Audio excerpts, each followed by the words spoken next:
bom dia, graça e paz, sejam todos bem-vindos no nome de Jesus. Esse é o devocional da Igreja Verbo da Vida aqui em Senhor do Bonfim e eu quero convidar você a juntos fazermos a nossa leitura, darmos continuidade ao nosso propósito de lermos o Novo Testamento durante todo este ano. Então já estamos finalizando a carta de Paulo a Timóteo, né? A primeira carta de Paulo a Timóteo. E agora nós vamos dar continuidade lendo o capítulo 5 e adiantando, avançando no nosso propósito. Então vamos orar, pois o primeiro passo do nosso devocional é a oração. E eu quero convidar você a orar juntamente comigo. Oro daqui, você ora dali, né? Daí de onde você está. Tudo bem? Dorinha é a primeira a chegar, né, Dorinha? Porque o seu horário é diferenciado. Dorinha, vamos orar? Você está pronta para fazer o seu devocional? Nesse momento nós queremos nos conectar com o Senhor, nós queremos orar na presença do nosso Pai, na presença de Deus, o nosso Pai maravilhoso. Queremos agradecer a Ele e dizer, Pai, muito obrigado, no nome de Jesus, Senhor. Eu quero te louvar, eu quero te bendizer, eu quero consagrar este momento a ti. Eu quero te dizer que o Senhor, que conhece todas as coisas, que conhece por dentro, que nos conhece por fora, que conhece o nosso deitar, o nosso levantar. O Senhor que conhece as nossas motivações, as nossas intenções. Eu quero me consagrar inteiramente a ti. Este momento eu quero receber de ti, Pai, a força, o refrigério, a capacitação necessária para viver esse dia. Eu quero receber, Senhor, de ti a energia necessária. Eu quero receber a fonte da vida. Eu quero, Pai, consagrar todo o meu ser. Quero consagrar minha mente, quero consagrar a minha voz, eu quero consagrar os meus olhos, as minhas mãos. Eu quero me consagrar inteiramente para realizar a tua vontade, para cumprir o que o Senhor deseja. Por isso eu te agradeço, te bendigo, te louvo, celebro este momento. Eu te agradeço pelo ar que respiro, que dá vida aos meus pulmões e que traz saúde, energia e disposição para o meu corpo. Eu quero te bendizer, Senhor, por tudo que o Senhor é, pelos teus benfeitos, pelos feitos maravilhosos do Senhor. E eu quero viver, Senhor, para contar para as pessoas os teus benefícios, as tuas maravilhas, a tua graça de tudo que o Senhor fez, tudo que o Senhor faz e tudo que o Senhor ainda vai fazer. Por isso, eu me alegro de poder pertencer a ti, Senhor. Me alegro de poder ser sua filha, de poder celebrar. Eu me alegro por pertencer, por Jesus ter nos alcançado. E agora o Espírito Santo, o nosso amigo fiel, ele é o nosso ajudador. Ele nos ajuda nessa caminhada. E eu só tenho o que celebrar, Senhor. Muito obrigada. Muito obrigada pela sua palavra escrita, ela é a verdade. Obrigado pelo teu Espírito vivificando cada palavra dentro de nós. Eu oro agora para que todos aqueles que estão acompanhando esse devocional sejam, Pai, tocados, sejam, Pai, ministrados pelo teu Espírito, sejam fortalecidos pela força do teu poder que opera dentro de cada um de nós. Eu te agradeço pelo Senhor trazendo cura, restauração. Eu repreendo toda a ansiedade, eu repreendo toda a depressão, todo espírito de medo, porque o Senhor, no seu amor perfeito, lança fora todo o medo naquele lugar onde o Senhor chega. Eu te agradeço por bênçãos chegando, Pai, nas nossas vidas, à medida que nós nos colocamos debaixo da tua direção e obedecendo a tua palavra, no nome de Jesus, no nome poderoso de Jesus. Obrigado, Senhor, por saúde divina nas nossas vidas, saúde divina, jamais adoecendo, Pai, mas nós recebemos a saúde divina e andando em amor, nós manteremos essa saúde no nosso corpo, na nossa alma, essa disposição e esse vigor que nós recebemos diretamente da fonte, diretamente do Senhor. No nome de Jesus. Amém, amém, amém, amém. Aleluia. Glória a Deus. E então, você sabia que quando a gente começa o dia orando, a gente logo se levanta. Você percebe a diferença entre você ficar daquele jeito e começar a orar e declarar a palavra? Queridos, a gente começa a se levantar. A gente sai gatinha e volta leoa, né? A gente sai gatinha da nossa cama e a gente volta uma leoa quando a gente começa a orar, declarar, falar a palavra. A gente já começa logo a receber a força, a gente começa a receber a alegria, a disposição. E as coisas começam a fluir, não é? A gente acorda, a gente desperta. Irmão Alberto, seja muito bem-vindo, graça e paz. E quando a gente começa orando assim, a gente já desperta. Vocês estão prontos? Estão despertos? Estão prontos para... já fizeram a sua oração? Então agora nós vamos fazer a nossa leitura. Vou correr, né? Porque estou um pouquinho atrasada. Ontem eu fui para Juazeiro, não consegui fazer, porque na hora que eu retornei de Juazeiro, já ainda era, né, tive que sair às pressas de lá por causa do cumprir uma agenda e aí não consegui fazer ontem, de modo que eu preciso acelerar. Amém? Então nós estamos aqui, ó, na primeira carta de Paulo a Timóteo. Já vamos encerrar hoje os capítulos 5 e 6, né? Ah, não, só são 4, né? Misericórdia. Então, deixa eu me situar, peraí. Adriano, me ajude aí. Ele já colocou aqui, ó, capítulo 1 Timóteo. Eu tô na segunda, peraí. 1 Timóteo.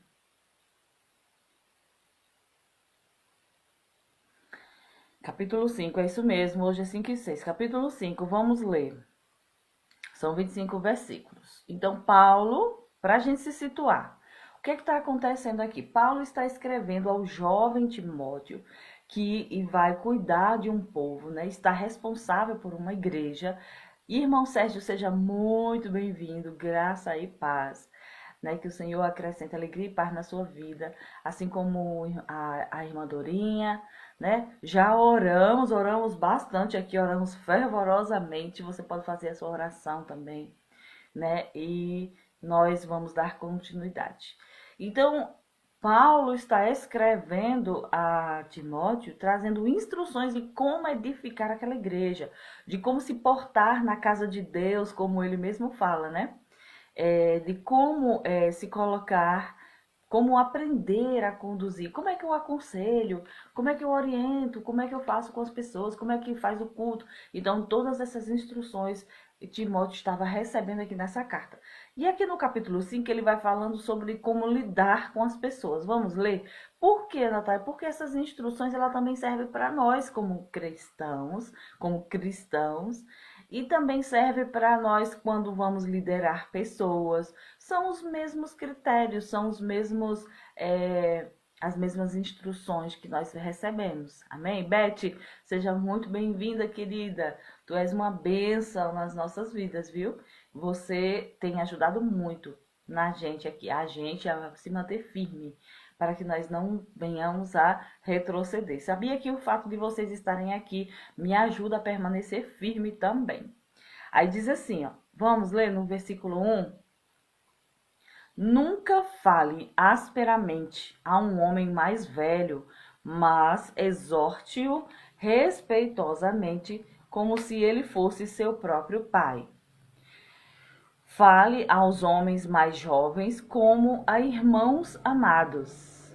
Trate as mulheres mais velhas como mães e as moças como irmãs, tendo pensamentos puros.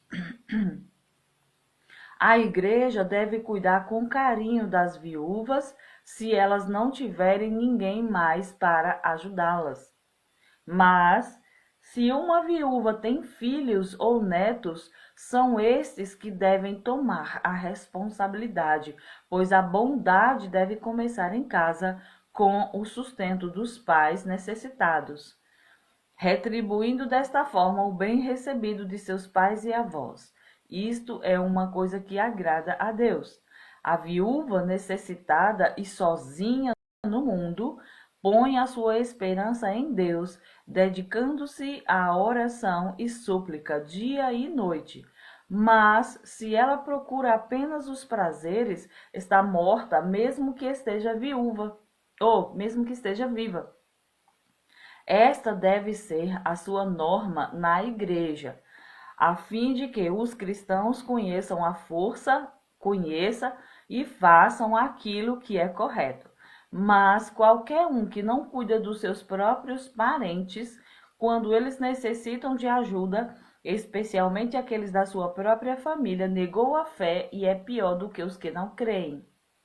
Coloque na lista das viúvas somente a que tiver pelo menos 60 anos e que tenha sido casada apenas uma vez. Deve gozar de estima por todos, deve gozar de estima de todos por causa do bem que praticou, como criar bem os filhos, ser amável com os estranhos, lavar os pés dos fiéis, ajudar os aflitos e estar sempre pronta a fazer todo tipo de boa obra. As viúvas mais moças não devem participar deste grupo especial, porque é comum, depois de algum tempo, que seus desejos façam com que queiram casar de novo, desrespeitando seu voto com Cristo. E assim elas cairão em condenação, porque quebraram a sua primeira promessa. Além disso, costumam ser ociosas e gastar o tempo mexericando de casa em casa, intrometendo-se na vida dos outros e falando coisas que não devem. Portanto, aconselho que é melhor essas viúvas mais jovens se casarem novamente e terem filhos e cuidarem dos seus próprios lares. Assim, ninguém poderá dizer nada contra elas, porque eu tenho receio de que algumas delas já tenham se desviado para seguir a Satanás. Quero lembrar-lhes mais uma vez que, se uma mulher crente tem viúvas em sua casa, ela deve cuidar delas e não sobrecarregar a igreja. A igreja, então, pode cuidar de viúvas que realmente estão necessitadas. Os líderes da igreja que fazem bem o seu trabalho devem ser bem pagos e altamente estimados, de maneira especial aquele cujo trabalho é pregar e ensinar. Porque as escrituras dizem, abre aspas, nunca amarre a boca de um boi quando ele está debulhando o cereal. E também diz, o trabalhador merece o seu salário. Não aceite acusação contra um líder, a não ser que haja 2 ou 3 testemunhas. Se ele realmente pecou, então deve ser repreendido diante de toda a igreja, a fim de que ninguém siga mais o seu exemplo. Com toda a solenidade, eu exorto, na presença de Deus e do Senhor Jesus Cristo e dos santos anjos, que você faça o seguinte, 2 pontos. Em tudo que você fizer, obedeça a estas instruções sem parcialidade. Todos devem ser tratados da mesma maneira. Isso é muito importante. Nunca tenha pressa em impor as mãos sobre alguém e não participe dos pecados de outros. Conserve-se puro. Não beba somente água, tome também um pouco de vinho por causa do seu estômago e das suas frequentes enfermidades. Lembre-se que alguns homens levam uma vida pecaminosa e todo mundo sabe disso. Em tais casos, você poderá fazer alguma coisa. Em outros, porém, os pecados só serão revelados mais tarde. Do mesmo modo, as boas obras são evidentes, mas às vezes as obras deles não são conhecidas até muito depois. Então, olha só, minha gente, quantas instruções práticas a gente recebe aqui, não é?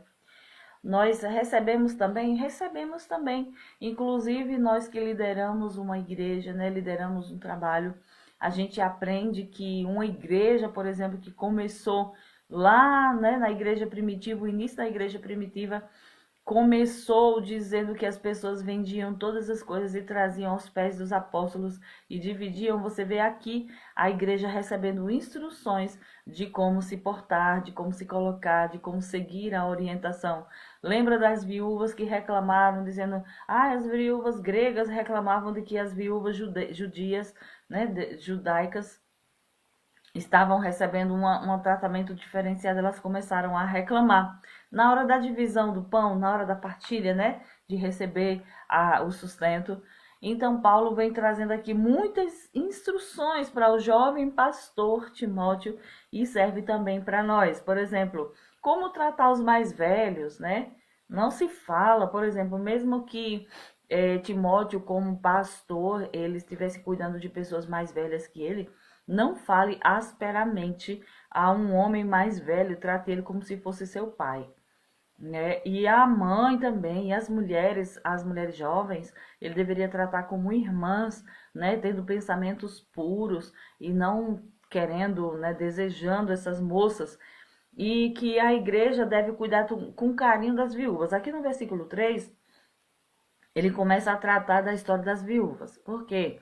A Bíblia fala geralmente dos necessitados, usando o exemplo de viúvas e de os órfãos, né? Órfãos e viúvas. Por que os órfãos?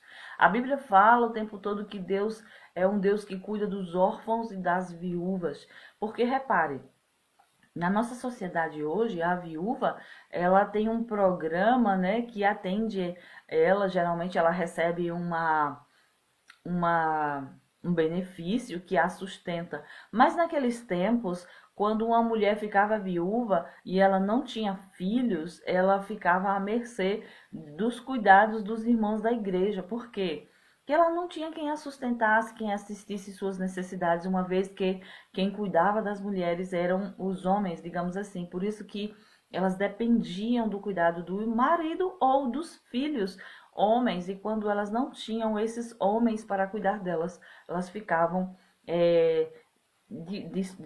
vulneráveis e precisavam do cuidado da igreja. E ele começa a instruir de como é que ele lida com isso. Por quê?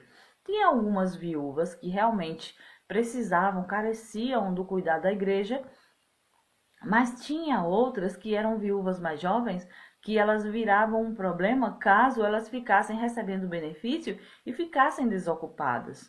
E ele instrui esse povo, né? Ele instrui o Timóteo de como proceder. O que é que ele diz? A viúva que tem filhos ou netos, são esses filhos e netos que devem cuidar delas. Uma vez ela não cuidou dos filhos e dos netos, então agora é a hora de eles retribuírem todo o cuidado que tiveram, né? São estes que devem tomar a responsabilidade, pois a bondade deve começar em casa. Olha só. Tipo assim, tem uma viúva ali, o marido morreu, mas ela tem filhos e netos e os filhos não querem cuidar. Ele disse que essa bondade, esses modos devem começar dentro de casa. Então, se são cristãos, se são filhos, se tem parente, eles devem instruir que esses parentes é que devem cuidar dessa viúva, né?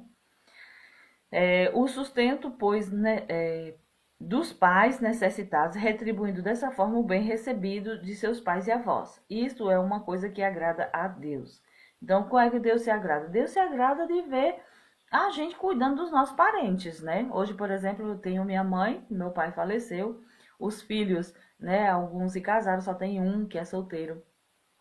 E ele decidiu vir morar com minha mãe e para cuidar dela, né, para assistir, para levá-la para os lugares e ela não ficar sozinha, de modo que ela está sendo acompanhada, além de que financeiramente ela tem o benefício dela. Então, hoje é assim que as viúvas que acontece também na igreja. Por exemplo, digamos que na igreja tivesse uma viúva, tá falando da viúva mesmo do sexo feminino, os viúvos, né, geralmente eles têm um modo de sustento deles, né? Aqui era no tempo, hoje também as mulheres têm, né? Agora, se aparecer uma viúva sozinha, que não tem filhos, que não tem parente, né? A gente precisa tomar conta, como igreja, a gente precisa assistir às necessidades dessa pessoa, né? Seja homem ou seja mulher, que não tem ninguém, que não tem parente, que não tem como se sustentar. a gente pode e deve cuidar como irmãos em Cristo Jesus. Inclusive, nós estávamos aprendendo a matéria sobre como é?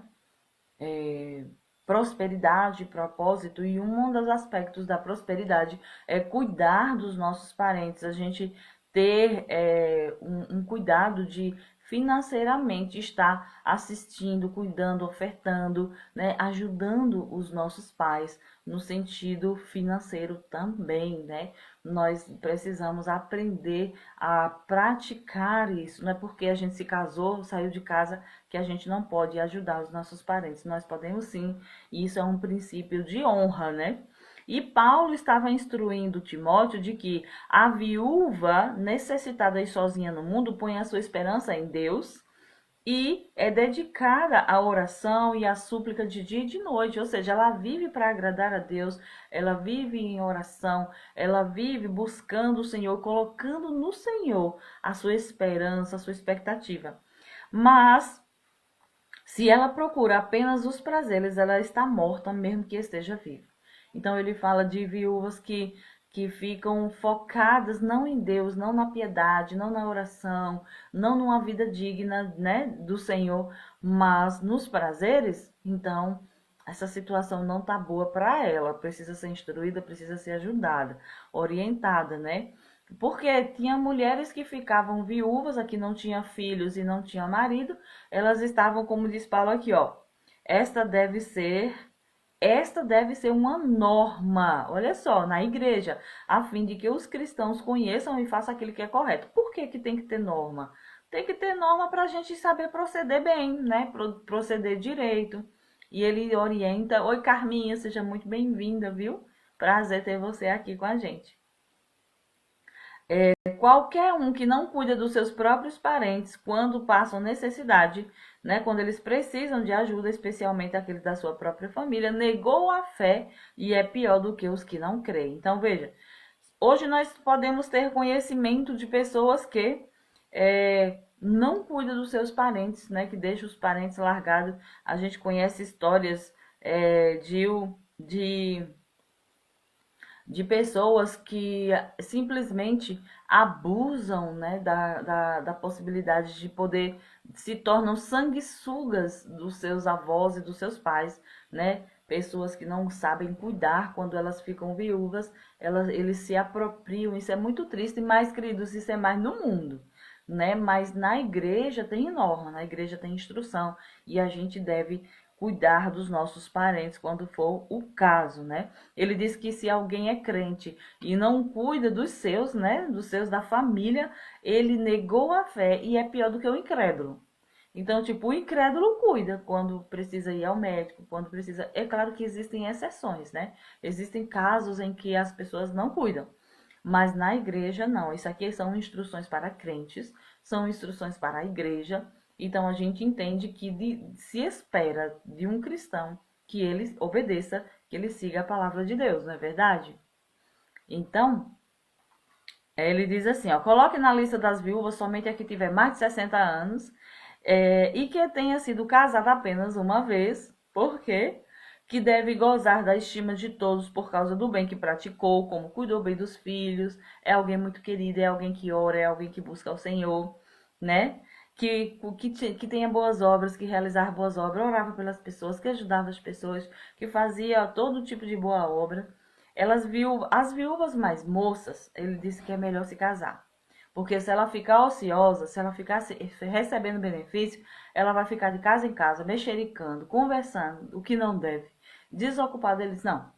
A viúva mais nova é melhor que ela se case de novo, que ela tenha filhos, que ela cuide da sua casa e que ela ajude dentro de casa, tem o que fazer, para não ficar desocupada por aí, batendo perna e conversando, né, o que não deve, desrespeitando o quê? O voto com Cristo, né? Vale ressaltar que não é pecado a pessoa jovem, né, viúva jovem, casar novamente. Isso não é pecado. Ele fez aqui, deve ser alguma coisa lá.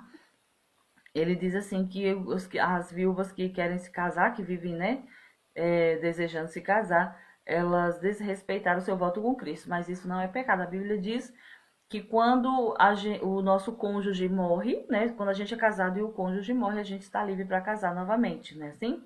Além disso, costumam ser ociosas e gastar o tempo mexericando por aí. Portanto, eu aconselho que é melhor essas viúvas mais jovens se casarem novamente, terem filhos e cuidar dos seus próprios lares. Assim, ninguém poderá dizer nada contra elas. Sabe por que essas instruções? Pelo cuidado do bom testemunho, né? O cuidado do bom testemunho com os de fora. Ao invés de viver dissolutamente, né, vamos dizer assim, desocupada, essas viúvas elas precisavam se ocupar, realizar, dar bons testemunhos como crente, e a instrução é case de novo e tenha o que fazer, e tenha o que cuidar, e tenha como se dedicar para as coisas de Deus e para cuidar de uma família, de filhos, né? Ele disse assim, que algumas delas já tinham se desviado, as viúvas mais jovens, porque agora que estavam desocupadas, digamos assim, sem marido, elas poderiam cair numa vida complicada, então era melhor se casar novamente, né? Deixa eu ver aqui.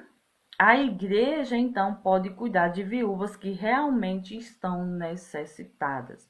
Então, veja, não seria peso para uma igreja uma pessoa só porque é viúva passar a receber os benefícios, né, a cesta básica ou algum tipo de ajuda para essa mulher. Ela poderia se casar novamente, trabalhar, ter seus filhos e ter um marido que possa ajudá-la no sustento, né? Os líderes da igreja que fazem bem o seu trabalho devem ser bem pagos e altamente estimados de maneira especial, principalmente aqueles cujo trabalho é pregar e ensinar. Olha só aqui a instrução de como Paulo orientou que os que vivem do evangelho devem ganhar do evangelho, né? Deve receber o seu sustento da igreja. Então, veja, a igreja, quando os fiéis quando os fiéis são fiéis, é demais, né? Quando os fiéis eles dizimam regularmente, ele traz sustento para a família pastoral, para aquela pessoa que está dedicada a ensinar e a pregar as verdades da palavra de Deus. Porque Deus chamou aquele povo, né, para tomar conta disso e ele espera que os demais fiéis, né, sejam praticantes dessa ordenança do Senhor, que é o dízimo e a oferta, com o qual sustenta a igreja e sustenta também aqueles que se dedicam a pregar e a viver disso. É bíblico também, né?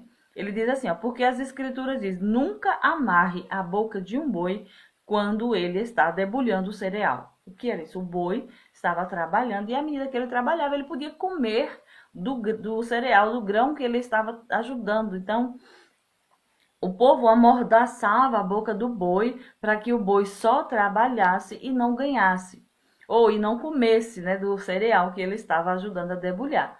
Mas o pastor, e Vitória, seja muito bem-vinda, viu?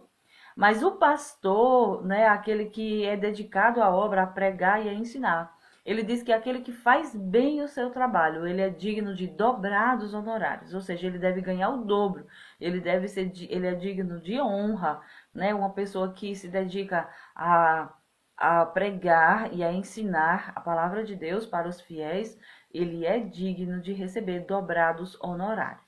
Né? A igreja, queridos, que não paga o seu pastor, que não paga aquela pessoa que se dedica a pregar e a ensinar, que não remunera, ela está desobedecendo a um princípio, né? A uma ordenança.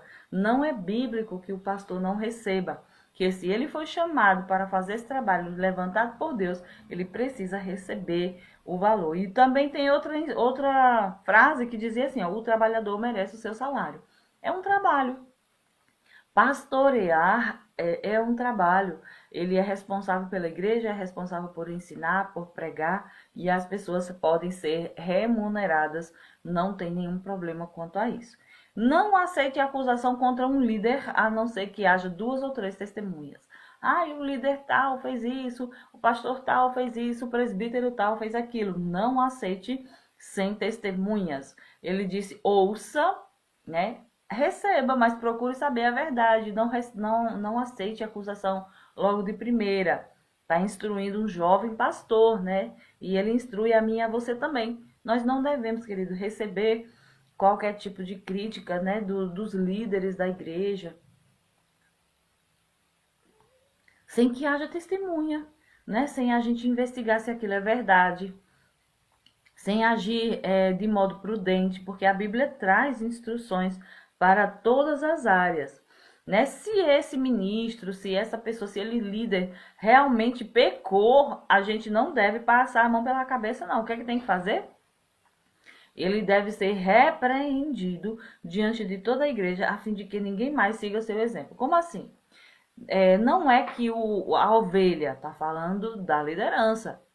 A liderança, querido, quando ela comete pecado, que a Bíblia nos recomenda, quando ela não se porta bem, um pecado, uma acusação grave contra essa pessoa, ela precisa se retratar diante de todos, né? Não deve passar a mão pela cabeça, esconder o que essa liderança fez. Ele precisa admitir, pedir, né, à igreja e contar que ele, porque isso é humildade, é a forma de se tratar alguém que erra. Alguém que cai em pecado grave, né? E você precisa comunicar à igreja de modo que isso também muda muito, depende de situação para situação, depende da situação, mas se é para tratar um assunto diante de todos e para que haja saúde no relacionamento da igreja, ele orienta que deve ser repreendido diante de todos, né? Existem muitas situações em que é necessário fazer isso, para que a pessoa ela se arrependa, ela tenha a oportunidade de se retratar, porque todos nós não podemos errar, todos nós não erramos, na verdade, nós cometemos erros. Agora, existem erros e erros, existem casos mais sérios e casos menos sérios. Quando é um caso sério, é preciso tratar com seriedade. Para quê? Para que haja moralização, para que haja disciplina. Ele diz que é para que ninguém mais siga o seu exemplo, então moraliza a situação. Agora, se uma liderança comete um erro grave e quem deve ser responsável por tratar não trata, ele está mandando uma mensagem: aqui você pode fazer o que quiser, que você não é repreendido. E na igreja não, queridos, nós não podemos ser coniventes com os pecados graves, principalmente por parte das lideranças, não é verdade? A igreja não, a igreja, os membros, eles são cuidados, eles são orientados, eles são instruídos, não precisa expor o pecado de ninguém, não precisa expor a falta de ninguém, a falha de ninguém. Aqui nós estamos falando de lideranças, amém? Daqueles que estão à frente dos trabalhos e não dos membros. Vocês entendem? Está tudo bem aqui? Com toda a solenidade, eu exorto na presença de Deus e do Senhor Jesus Cristo e dos anjos que você faça o seguinte: em tudo que você fizer, Timóteo, em tudo que você fizer, obedeça a essas instruções sem parcialidade. Amém, Dorinha? Pode ir, meu amor. Tenha um excelente dia. Tenha um bom trabalho, viu? Que o Senhor te acrescente paz e alegria no nome de Jesus. Que a presença do Senhor te acompanhe. Diz assim: o que é isso, gente? Em tudo que você fizer, obedeça a essas instruções sem parcialidade. O que é a parcialidade? É sem ficar do lado de um ou do outro. É sem ficar tomando partido. Eu acho, por exemplo, geralmente quando a gente tende logo a querer ficar do lado de um ou do outro. Se for casal, por exemplo, a gente ouve o casal, a gente ouve um lado, a gente ouve o outro, e a gente é tendencioso a querer se posicionar e achar que um tá errado e o outro não. Um tá mais errado do que o outro. Mas ele diz que a gente precisa seguir essas instruções sem parcialidade. Também quando precisa julgar uma liderança, o que acontece? Nós precisamos tratar de uma liderança. Nós não podemos ser coniventes. Porque é meu amigo. Porque é alguém que eu conheço. É alguém que oferta na igreja. É alguém que cima. Não. Se for uma liderança, nós devemos tratar e nós devemos ser imparciais. O Senhor não gosta da parcialidade. Que a gente fique deixando de corrigir, deixando de orientar alguém. Porque ela é fulano, porque senão ela não vai gostar, porque senão ela não vai, né, mais frequentar a igreja. Não, Deus quer que a gente cuide das pessoas com responsabilidade e com parcialidade. E com imparcialidade. Imparcial quer dizer que eu não tomo partido. Eu não fico do lado da pessoa, né? Não fico defendendo essa pessoa, mas eu preciso fazer aquilo que Deus espera que a gente faça. Vocês entendem? Ele disse: todos devem ser tratados da mesma maneira. Eu não posso ficar querendo esconder a situação A e B, mas eu trato todos do mesmo jeito. Não é verdade? Deus ama. Ele não gosta, Deus não quer que a gente trate com um jeitinho. Ah, mas é fulano. Vamos esconder isso dessa pessoa, vamos fazer de conta que a gente não viu. Isso é ser parcial. Porque se fosse outro, você trataria do mesmo jeito. Então, o que foi que ele orientou? Todos devem ser tratados do mesmo jeito. Todos, todos, todos. Então, nós precisamos ser cada vez mais imparcial. Nós precisamos seguir a palavra de Deus sem parcialidade. Amém? Nunca tenha pressa em impor as mãos sobre alguém e não participe dos pecados dos outros, de outros. É assim.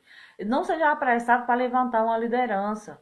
Não devemos ser apressados em levantar um líder. Ah, fulano, você agora vai liderar esse lugar. Não. A gente vai testar, a gente vai trazer as pessoas para perto, a gente vai chamá-la para fazer essa responsabilidade sem sermos apressados para colocar alguém em uma posição de liderança. Por quê? Porque senão a gente vai estar participando dos pecados dessas pessoas, dos erros que ela vier a cometer, porque ela ainda é imatura, muitas vezes não está preparada, muitas vezes não está pronta. Ele também orienta sobre isso. E também orienta Timóteo a não beber somente água, mas a beber vinho. Por quê? Porque parece que Timóteo tinha um problema com o estômago. E o vinho iria tratar ele, ajudar ele a manter as enfermidades, né? Longe, digamos assim. Manter a saúde, porque a gente sabe que o vinho, né, diante de uma situação, recomendação, ele pode ser considerado algo de benefício. Só que hoje nós não recomendamos, porque existem outras formas, nós não temos somente o vinho, então nós temos outra forma de tratar os problemas do estômago. Naquele tempo, eles recomendavam que tomasse o vinho, e hoje nós não precisamos, né, ficar refém dessas coisas, porque nós temos outras formas de tratar o nosso estômago, vamos dizer assim. Lembrem-se de que alguns homens levam uma vida pecaminosa e todo mundo sabe disso, mas tem outros que a gente só vai saber depois. O que ele estava dizendo sobre não ser apressado em levantar uma liderança? Eu acredito que ele continua no mesmo assunto, né? Tipo assim, ó, tem alguns homens que você conhece na igreja, que você conhece ele, você não sabe que tipo de pecado ele tem. Ele diz, tem gente que vive uma vida de pecado e todo mundo sabe, mas tem outros que, né, procuram viver assim, a gente só vai saber depois. Por isso que a gente não pode ser apressado em levantar uma liderança. Do mesmo modo, também algumas boas obras, elas são evidentes. De cara, a gente já conhece as boas obras, mas tem outras que a gente só vai conhecer depois. Então, é por isso que a gente não pode ter pressa. É por isso que também essas instruções servem para mim e para você, para não confiar nas pessoas assim logo de cara, sabe? Não é nem que não deva confiar, é entregar essas responsabilidades, é entregar sem reserva tudo. A gente deve o quê? Experimentar. Conhecer uma pessoa, chegou, aquela pessoa é uma bênção. Não entrega logo tudo de reserva, não. Você vai caminhando com essa pessoa, você vai conhecendo essa pessoa, você vai testando, né, a fidelidade dessa pessoa, se essa pessoa fala e cumpre, se essa pessoa, enfim, serve para os relacionamentos em geral, né? Serve para os nossos relacionamentos com o pessoal na igreja, mas também serve para os relacionamentos com as pessoas em geral. Porque senão a gente conhece uma pessoa hoje e já está, né, abrir a porta da nossa casa, aí depois se decepciona, depois já descobre que aquela pessoa, né, cometia coisas tão terríveis, como diz ele, tanto as boas obras como os pecados de alguém, tem uns que é assim, logo de cara você já fica vendo, já fica sabendo. Mas tem outros que você só vai conhecer depois, então tenha cuidado ao se entregar sem reservas, porque para você não cometer, não ser participante dos pecados das outras pessoas, não é? Que é o que diz aqui, ó. Não seja participante dos pecados dos outros. Ou seja, se você coloca uma pessoa, levanta uma pessoa, então dá toda confiança para uma pessoa logo de cara que você conhece, você está, de repente, é uma pessoa que tem um pecado terrível e você acaba sendo participante disso. E nós podemos tomar cuidado. Vamos receber essas instruções para nós praticarmos nas áreas da nossa vida, né? Seja no relacionamento no trabalho, você não abrir a sua vida logo toda para as pessoas que você não conhece, seja para você encontrar um amigo, um parceiro, né? Para você ter cuidado e ir aos poucos conhecendo essa pessoa. Deixa que o tempo vai revelando coisas para nós. Amém? Então, essas são as instruções do capítulo 5, né? Nós recebemos tudo isso, nós sabemos que nós precisamos aplicar na nossa vida e dizer assim: bem, a Bíblia diz que para eu tomar cuidado com isso. Então, a gente recebe e aplica na nossa vida esse conhecimento, né? A gente também precisa memorizar um versículo, né? Um versículo que a gente precisa ficar memorizando da leitura, né? Da leitura de hoje. Tem versículos muito bons, ó. Não aceite acusação contra um líder, a não ser que haja 2 ou 3 testemunhas. Não amordace a boca do boi enquanto debulha o trigo. Enfim, você pode pegar um versículo desses para você ficar meditando.